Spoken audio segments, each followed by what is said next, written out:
So on the last video, I had a whole pile of questions about why did I do the screw first rather than making the nut first? Or can I show a video of just making the nut? Well, the problem is, without a tap, you really can't make a nut unless you have threads to match it to. So you have to make the bolt before you make the nut. And then once you have the nut, you can make the thread cutting box that will allow you to then make bolts. And so it's kind of like the chicken before the egg, but you have to make the bolt to make the nut, to make the thread cutting box if you don't have a tap. And if all that's confusing, hop on over to the second channel. We have a whole channel dedicated to the how-to, where I go through and I actually talk through the whole procedures and say what's on my brain and why we're doing it the way we're doing it. So check out that channel. This wood is nuts wood. Not because it comes from a nut tree, but because it's just nuts.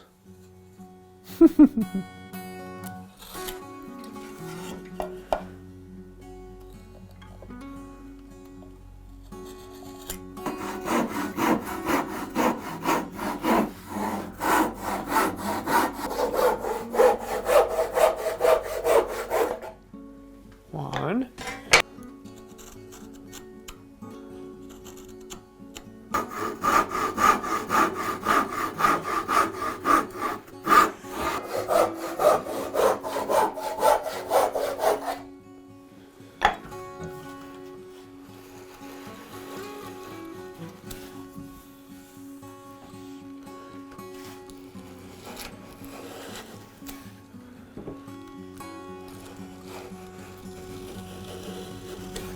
Something around there and there. I'm gonna put a line there. There's where we're drilling. Clean them all up, make it perfect. Make sure they're vertical. And then clamp it with the minceur addition.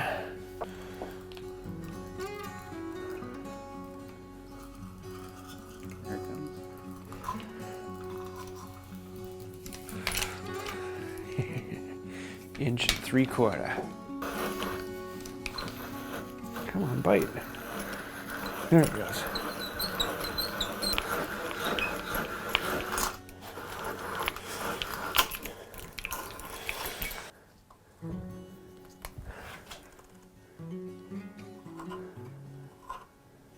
Ooh, I made that hole a little bit too big.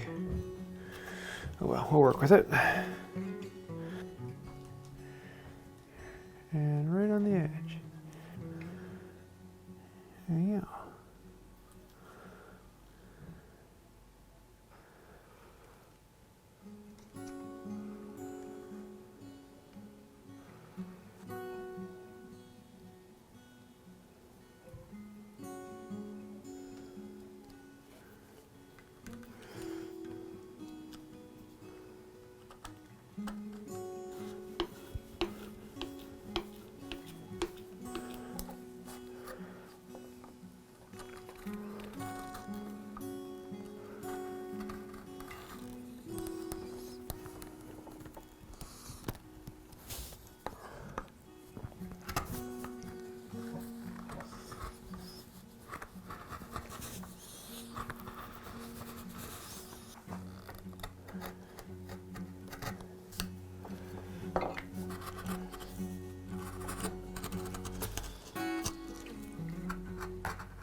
The other way.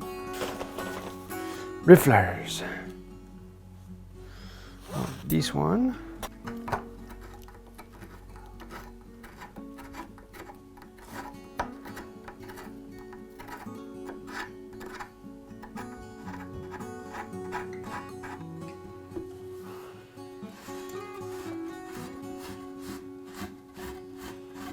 So that's rather successful.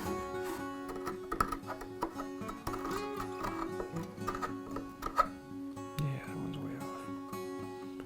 Shift those.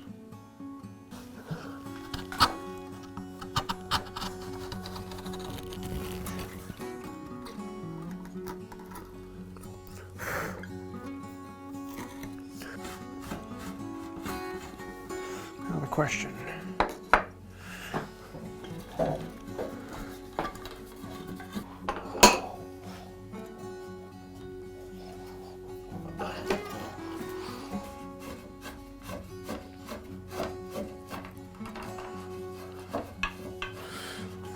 Few tight spots. That's what we need to clean up. Loss and loss of squeeze out. We want good glue.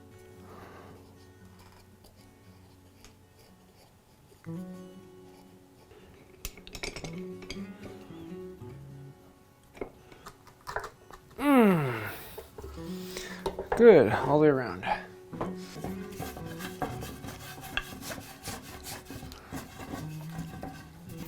And through the magic of cooking shows, ding, it's done.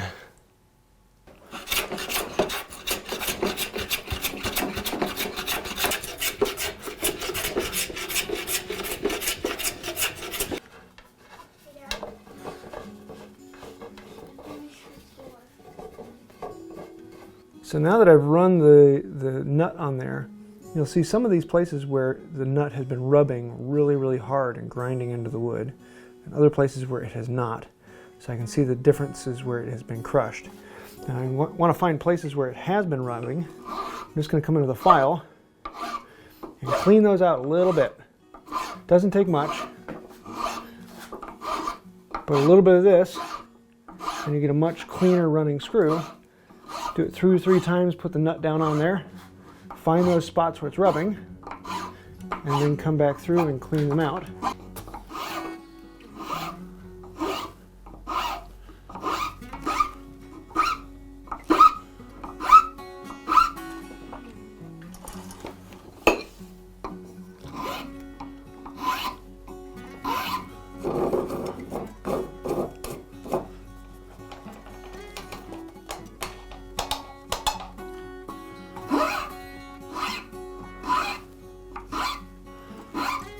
So now we have a relatively working nut. It's going to be a little sloppy because, well, it's hand carved, but the nut will allow us to fix the threads and get those exactly where we want, and so this will be a functioning bolt.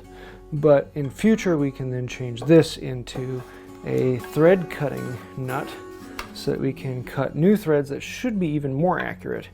But for right now this will work.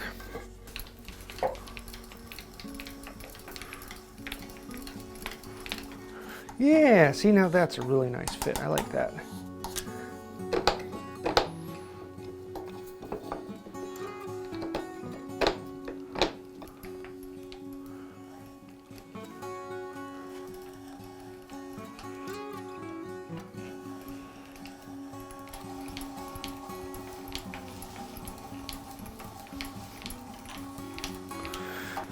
Let's ream it out, just like that.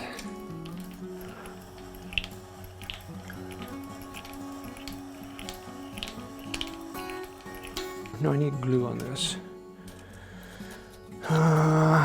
No, let's actually do some epoxy. Oops, don't mix the tips.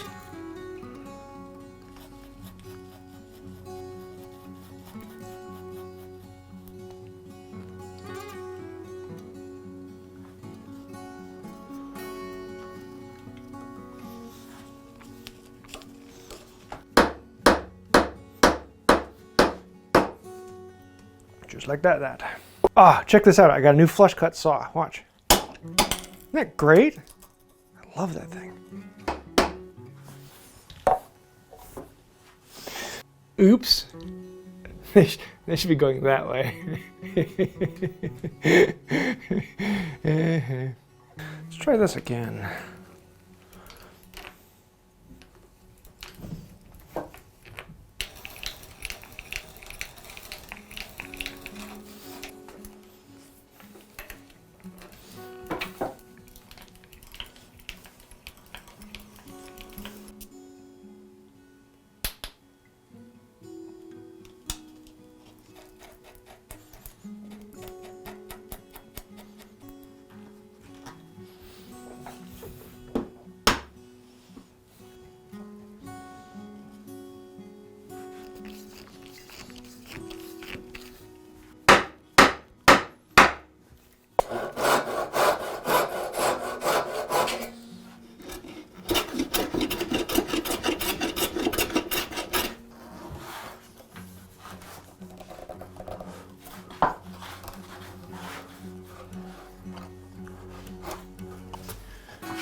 And just like that, you have a functioning nut and screw.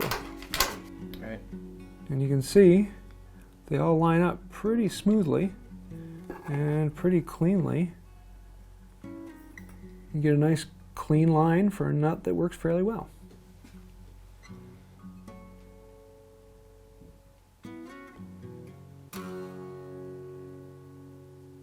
So there you have it. We went a little bit nuts today, but that's okay, because if you don't like this, you could just say nuts to that. And yeah, sorry, this is Wood by Wright, so welcome to the Dad Puns. Now we will be making a screw box coming, not next week, but eventually, because in order to make a screw box, you have to have a nut to drive the threads. But in order to make a nut, you have to make the threads in order to make the nut. And so it's kind of one of those things, to make a bolt with a screw cutting box, you have to make the bolt to make the nut, to make the screw cutting box, to then make the bolt. Confusing, but that's the way it is. So if you're just making one, then it's pretty easy to, well, not pretty easy, but it takes a bit of time. You can make one, carve it out, make a nut, and you have a good leg vise screw. Something like this, even though it's not perfect, it doesn't run really well, I can still put 1,000 pounds of pressure on this without any problem at all. My good Acer Ferris that has a 3-inch screw, I can max out my load cell at over 3,000 pounds of pressure on that. A good wooden screw is an incredible device for a vise. So if you're making one of those and you want to find a cheaper way out of it, grab a dowel and some scrap wood and carve one out. It's not that difficult. It may take you 2 tries. It might take a little bit more work, but it does give you a good functioning tool in the end. As always, if you want to see the how-to on this, where I actually go into detail and I talk through it and explain all the steps individually, I have a whole second channel where I do that, Wood by Wright How To. And we do a lot more teaching on that channel, 3 videos a week of more woodworking instruction. And we will be having the video coming out on the screw box in a few weeks, or maybe later this summer. We'll see when that comes out. But I hope you like this. If you did, please let me know down in the comments down below. If you didn't, please let me know as well. I'd love to hear your thoughts and ideas down there. And also, everyone scrolling over to the side, they are patrons on Patreon and are really helping us keep going. As well as members here on the channel, people who've clicked that join button. Without all of you, this channel wouldn't exist. So thank you for supporting us and keeping this going. If you'd like to find out more about that, there's a link to Patreon in the description, or you can click the little join button and become a member here on YouTube. So I think that'll do it for now. And until next time, have a wonderful day. This is what you call an acorn, because it's a oak nut.